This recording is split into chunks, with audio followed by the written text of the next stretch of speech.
هل ربك ثابت بصورته أم متغير؟ وما الفرق بين الشبه والشبه؟ أنا أجبت كلمة ثابت ويتغير، هذه كلمات من عندك، هذه كلمات مجملة تحمل يعني شنو معاني تعبد هذا الإله؟ ثابت بالصورة؟ أنت شنو تعبد هذا الإله؟ ثابت لو متغير بالصورة الله دي؟ سبحانه وتعالى يفعل ما يشاء. لا تقول لي ثابت ولا مو ثابت. كيف ما معنى ثابت؟ ثابت غير متحرك؟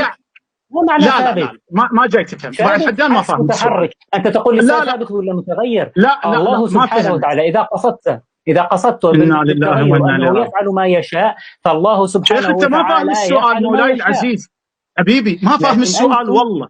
لحظة بس افهم السؤال. أنت ما فاهم السؤال والله، ما فاهم السؤال والله، ما فاهم السؤال. لحظة، أنت تسأل بس افهم السؤال. خلنا أوضح لك السؤال. لا خلنا أوضح لك السؤال. خلنا نوضحه هسه، ما خلينا أوضح لك السؤال. شيخي قاعد تجاوب والله ما واضح عندك، بس تسمعني، اعطيني مجال. ومو قلت لي لك سجال؟ يلا تعب خطيه الله يعينك.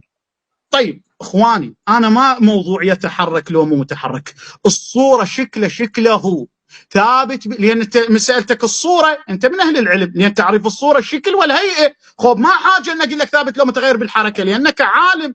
تعريف الصوره حقيقه الشيء وشكله. ربك بشكله، بملامحه، بماهيته ثابته. هاي الماهيه عنده لو تتغير حسب الظروف.